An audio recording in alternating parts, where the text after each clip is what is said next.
Article 3 of the Universal Declaration of Human Rights states everyone has the right to life, liberty, and security of person. The death penalty has been found to breach the prohibition against cruel, inhuman, or degrading treatment. The death row phenomenon also constitutes a breach and violation of the prohibition against torture, which is stated in Article 5 of the EDHR. It states freedom from torture and degrading treatment. Torture is defined as any act by which severe pain or suffering, whether physical or mental, is inflicted on a person for such purposes as punishing him for an act he has committed or is suspected to have committed. Torture in the death row includes solitary confinement for as many as 23 hours a day.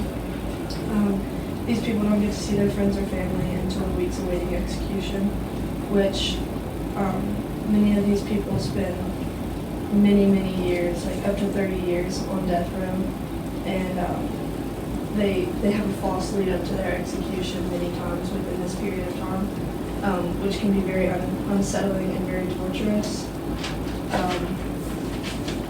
The death penalty has also been proven to be racist. People of color have accounted for 43% of total executions since 1976, and 55% of those currently awaiting execution are also people of color, yet they only make up about 27% of general population. The death penalty goes against the Constitution. Two amendments, the 8th and 14th. The 8th Amendment clearly states excessive bail shall not be required, nor excessive fines imposed, nor cruel and unusual punishments inflicted. While lethal injection is the main form of execution used, there are also hanging, electrocution, gas chambers, firing squads that are still legal in many states. The 14th Amendment states that no state shall deprive any person of life, liberty, or property, nor deny the person equal protection of the laws. The death penalty is not protection from the law, nor is it equal.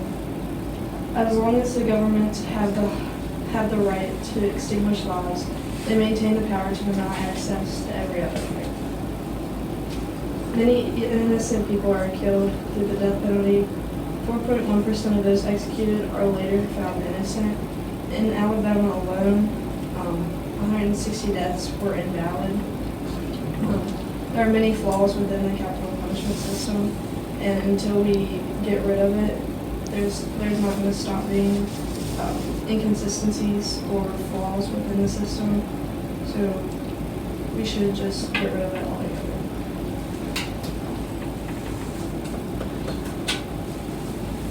The death penalty should still exist because a lot of the repeat offenders that was listed, not only in our side of the argument, they had repeated their crimes. They had got released from jail and murdered again. Or in one instance, they had got released 3 times and murdered and robbed. And these families, they were probably grieving, and to see these people get out and their son's killer, their daughter's killer, their mother killer to kill again, and that's another family that had this happen to them. It wasn't just the one family that had someone kill their daughter, it was 2 families who had someone kill, rape, rob, something in that. It also said that 68% of people that were released from prison were again arrested within 3 years and 83% within 9 years. A lot of these people are repeat offenders. The process for death penalty is not like a day thing or a day 2 thing. Like they don't just decide it and then do it the next day. It often takes 227 months from the time that they are tried to the time that they are executed. And on the opposing side's argument, in the beginning, all of these people who were wrongly arrested were not killed, they were released. A lot of people who were wrongly arrested anyway might have been released, but they were still arrested in the first place. So with that argument, should we just do away with the justice system since there are people who are wrongly arrested?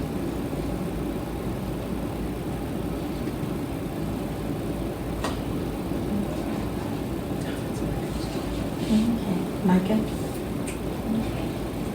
So, overpopulation goes into with they don't repeat these crimes also.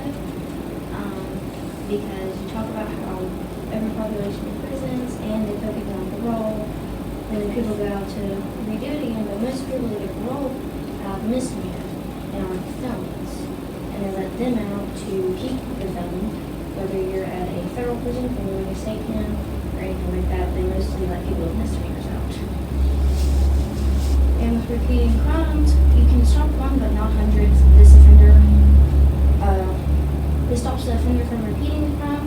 It does not stop somebody from doing the same thing over and over again. So if you kill one, you have to kill the hundreds more that are still sitting in prison for doing the same thing that they did. And then the non-cruel way for capital punishment, lethal injection. You say in a non-cruel way, but yet there has been so many botched lethal injections, like countless of them. And then you talk about comforting families again. Capital punishment does not give closure or comfort to families. This does not fill the way that they have from, the murder or the rape or anything of their children or family member. It does not heal the pain. And the University of Minnesota study found that only 20.1 said execution do not help them heal. So if it's giving them comfort or closure, how does the execution not help them heal from it?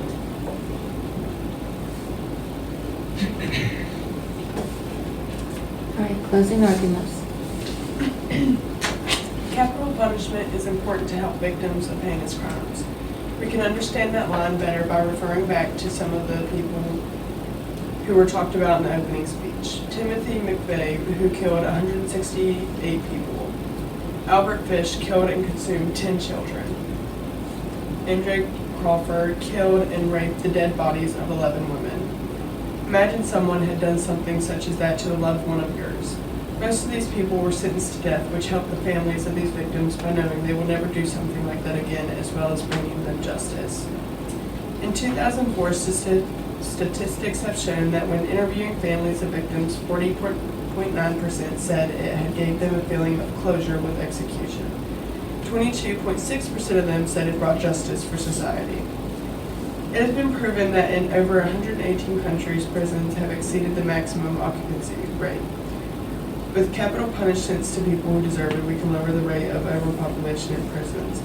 As said before, parole causes them to do it over again.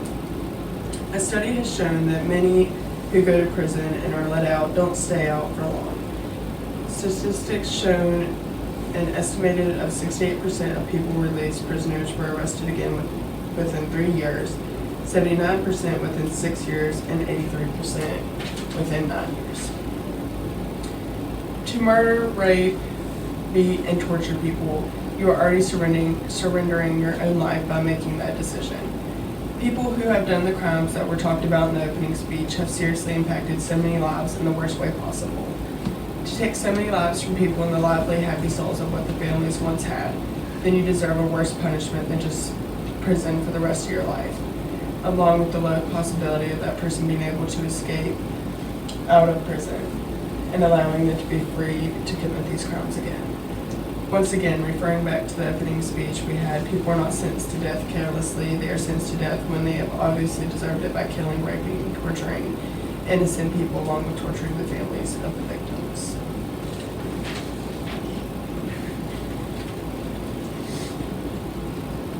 Capital punishment is outdated, it damages the morals of humanity, takes lives of innocent people, and it goes against the things that the government is supposed to stand for. This form of punishment has been criticized and seen as the cruelest type of punishment. Our society has become more modernized, so why should our form of punishment remain archaic and barbaric? The government is supposed to better the society and make its civilians feel protected, and the amendments such as the 8th and 14th are there for that. The ways of capital punishment violate what the Constitution of these amendments are supposed to be preventing. The 8th Amendment is to prevent cruel and unusual punishment, but destroying a human being alive, stopping a beating heart, or filling lungs with poisonous gas, not unusual or cruel. As human beings, we judge those who take life, but then we turn around and praise the idea of taking a human life. Many would justify the use of capital punishment as a biblical way, but just as an eye for an eye is stated in Exodus, The sixth commandment is also in Exodus, and it states that you shall not murder. No human being has the right to take away another human being's life. Allowing such power, like stated earlier, is what made it possible for the Nazis to attempt to justify their actions, which led to mass killings. Yes, capital punishment is seen as a way to decrease crime, such as keeping those off the street who may repeat their crimes, as a form to justify the innocent lives they've taken. But what about the lives of the innocent people who were falsely accused just because of this form of justification? A list of examples of innocent people wrongly accused was stated in our opening speech, and many of them have spent a majority of their lives in prison or on death row. That is more time than what most people get to live a free life. There is no justification for the use of capital punishment. It goes against all things good. The only form of justification that you can give this type of punishment is revenge, and that's not enough to be able to take a human life. The government cannot only approve a certain kind of murder because murder is still murder and two wrongs do not make a right.